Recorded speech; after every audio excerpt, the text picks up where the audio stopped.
네, 동생이 주문한 고추가 왔습니다.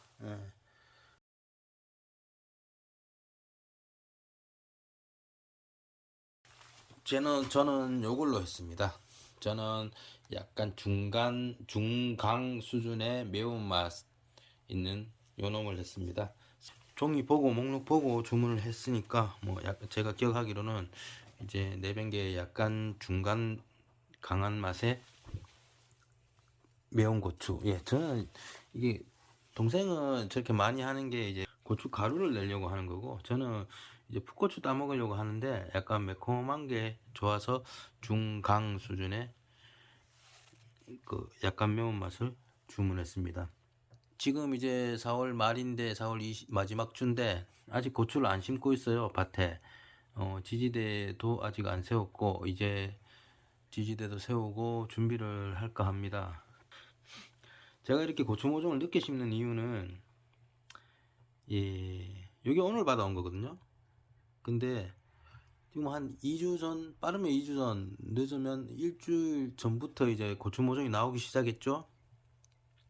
텃밭 하시는 분들이, 예, 좀 많이 하는 실수 중에 하나가 종묘상에 나왔다고 바로 갖다 심는 겁니다. 그리고 이제 상추 같은 경우는 이제 엄청 심는다는 거죠. 예, 그거 뒷감당 안 됩니다, 나중에. 상추 팔 것도 아니지 않습니까? 작게 여러 종류 많이를 심는 거를 권장드리고요. 저는 이 고추를 이 주문 단위가 한 박스라서 어쩔 수 없이 한 박스를 주문한 거고, 한 50개 정도 될 것 같습니다. 저는 아직 이제 경화도 조금 진행을 할 거고, 굳이 기온이 낮은데 생육 조건이 10도 밑으로 내려가면 안 좋아요, 밤 기온이. 그래서 저는 아직 심을 생각이 없고요. 이미 지금 이제 6도, 5도까지 내려가고 지난주에 그랬고, 이제 이번 주에도 지금 5도, 6도 이렇게 잡혀 있는 날들이 있어요. 높다고 해도 8도, 9도라서 10도 미치고 이래서 좀 빨리 심는 걸 권장하지 않습니다. 왜냐면 물론 보온을 해서 잘 키우신 분도 있어요. 텃밭에 가보면 보온을 해서 더 잘 키우신 분들도 있는데, 실질적으로 지금 이 시점에서 제가 이 모종을 받아온 이 시점에서, 예, 이제 꽃망울이 잡혔고 여기 방아다리 고추가 벌써 보이죠, 얘는.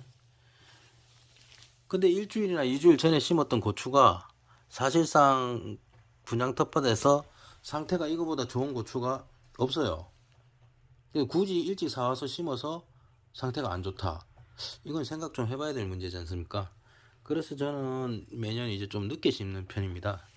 조금 늦춘다고 해서 수확량이 확 줄어드는 것도 아니고, 사실상 일찍 심어서 냉해를 입는다면 일부러 냉해를 입혀서 모종을 만드시는 분도 있어요.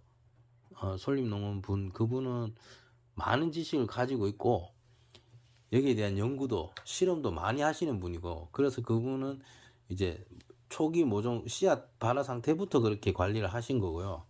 그 외에 일반 텃밭 작물로 심어서 솔직한 말로 분양 텃밭에, 예, 유기농업은 힘들죠.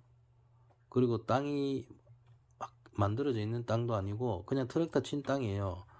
그리고 거름이 들어가 있고 작물을 키우는 데는 지장은 없다 하지만, 거기에 이렇게 실험적인 것들을 해서 저희가 과연 평준화된 데이터를 얻을 수 있을지도 의문이고요.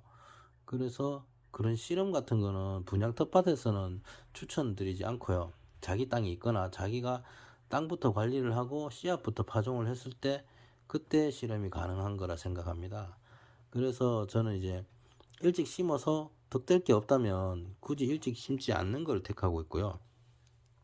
사실상 지금 이제 밤 기온이 많이 떨어져서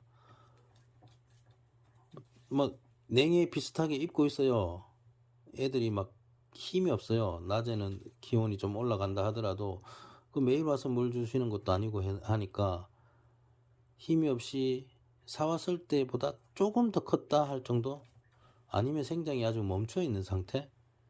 그렇게 보면은 하우스에서 잘 키워서 나온 지금의 이 모종, 이런 파릇파릇하고 색깔 진한 이런 모종보다 못하다는 결론이 나잖아요.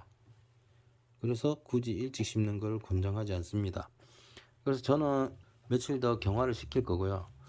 뭐 경화를 시킨다는 게 뭐 별단 게 없고, 그 추위에 노출시키지 않고 조금 더 여기에 있는데, 뭐 있는 동안, 뭐 실내에 있는 동안에, 아니면 혹은 밤에는 실내로 넣고요.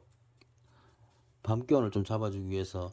낮에는 이제 출근할 때는 마당에 꺼내놓고 갑니다. 꺼내놓고 가면은 이제 낮에 햇빛이 들고 하면은 더 좋기 때문에 일부러 꺼내놓고 가고, 뭐 이런 식으로 관리를 며칠 하고, 이제 제가 또 일을 하다 보니까 주말에밖에 못 심으니까 주말까지는 그런 식으로 보내다가 심게 될 것 같아요. 그 전에 이제 이 포트묘 이 상태로 두면은 사실상 오늘 가져온 거지만 뿌리가 이렇게 잘 돌아 있어요. 이 상태에서 여기 한계치예요. 이 포트에서 더 이상 자라기는 힘들고요. 이거를 뭐 끊어서 심고 해서 새 뿌리를 받고 뭘 한다라 해도 여기서 더 이상 놔둬 봐야 관리가 힘들어요. 그래서 저는 약간 큰, 요거보다 좀 크죠? 이렇게 딱 놔주면 요 정도 큰데, 여기에 옮겨 놨다가 일주일 있다가 옮겨 심는데, 이 제가 요 정도 크기의 비닐포트나 포트를 선호하는 이유가, 그 텃밭 하시는 분들이 이렇게 구멍을 뚫잖아요. 이렇게 탁 뚫으면 딱 요 크기예요. 요만한 포트의 흙이 그대로 빼서 그대로 탁 들어갈 만큼 그만한 크기가 나오기 때문에 저는 요거를 선호하고요. 그래서 이렇게 옮겨서 약간의 그 액비를 주든지 해서 관리를 조금 하면 지금 상태보다 더 좋게 돼서 밭으로 나갈 수 있습니다. 그래서 저는 항상 이렇게 이식 작업을 해서, 많이 하지 않기 때문에, 요 한 판이 50개인데요. 해봐야 이제 20개 하면 이제 40개 정도, 요런 판 두 판 정도 나온다고 보시면 되는데, 그 정도 규모기 때문에 이렇게 할 수 있는 겁니다. 뭐 이제 대농하시는 분들, 몇천 주, 몇만 주 심으시는 분들이 1인 작업을 하고 있으면 안 되죠. 바로 심으셔서 관리를 들어갑니다. 그런 분들은 그 하나에 올인하시는 분들이기 때문에, 한 종류에. 저희 텃밭민들은 하나에 올인하면 안 돼요. 이걸 갖다가 그분들보다 잘 지을 수도 없는 노릇이고, 하나에 올인한다고 해도 땅 평수도 엄청나게 작고 하기 때문에 여러 종류를 해보고 생육을 자꾸 공부를 하는 게 낫습니다. 그래서 저는 이렇게 옮겨 심는 작업을 지금 하고 있습니다. 몇 개 심었죠? 요 정도 이렇게 심어져 있다가, 이렇게 되면은 이제 비료 관리나 혹은 뭐 액비를 준다거나 할 때 좀 나아요. 이렇게 있으면 사실상 위로 줘봐야 아무 소용이 없어요. 잎이 이렇게 많아가지고 밑으로 들어가지도 않아요. 요 밑으로 이렇게 해서 줘야 되는데, 이 말씀드렸다시피 저 트레이가 이제 성장용이 아니고 모종 육묘용이기 때문에 한계치라고 보시면 되고요. 옮겨주는 게 맞다고 봅니다. 그래서 또 옮겨 심기를 해보겠습니다. 네, 이렇게 다 옮겨 심었습니다. 두 판 40개, 나머지 10개 이렇게 준비 중입니다. 이렇게 해서 경화를 좀 시키고 뿌리를 좀 뻗으면 뭐 더 좋겠고, 그렇게 해서 지지대 작업을 먼저 하고, 그리고 나서 줄에 맞춰서 5월 초쯤에 심게 될 것 같습니다.